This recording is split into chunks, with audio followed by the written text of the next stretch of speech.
عجبني قوي بيان النادي الاهلي زي ما قلنا امبارح في الفيديو ان لازم اداره الاهلي تتحرك لاتحاد الكوره ويبقى ليها موقف مع الحكام. النهارده الاهلي بينزل بيان لاتحاد الكوره وبيشتكي فيه الحكم الفار اللي كان موجود امبارح، الفضيحه اللي كان عايز يرتكبها. زي ما احنا قلنا الحكام ما بقتش عايزه تدي للاهلي اي حاجه، بالعكس عايزه تدي اي حاجه على الاهلي. يعني انا كل يوم عن يوم بكتشف ان احنا ازاي كان عندنا حق ان احنا ما رحناش مباراه القمه لو الموضوع هيبقى بالفجر التحكيمي ده. عرفتوا ليه بقى الاهلي بيطالب بحكام اجانب وغيرنا عايز حكام مصريين؟ عشان خاطر الاحتواء والكلام ده كله. ويجي يقول لك في الاخر اصل الاهلي نادي الدوله. نادي دوله مين يا حبيبي؟ ده انا كل يوم والتاني بنزل بيانات وبنزل بلاغات على الحكام اللي بتقعد تحكمني في الدوري، وانت الوحيد اللي على هواك قوي الحكام المصريين. عجبني جدا ان احنا نزلنا البيان ده واحنا كسبانين. عارف بقى احنا لو كنا نزلنا البيان ده واحنا متعادلين ولا احنا خسرانين يقول لك ما انت عشان خسرت بقى وعشان متعادل بقى تقعد مش عاجبك الحكام. لا، انا بنزل بيان وانا كسبان، وعايز اقول لك ان في فضيحه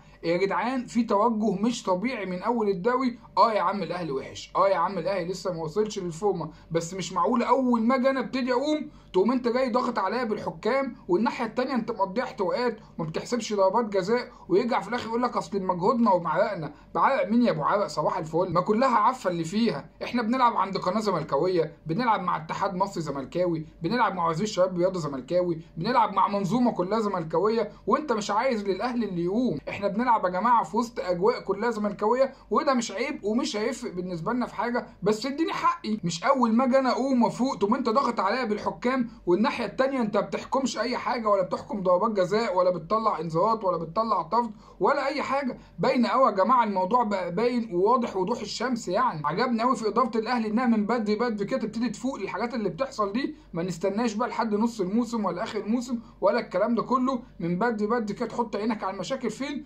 وتبتدي تعالجها.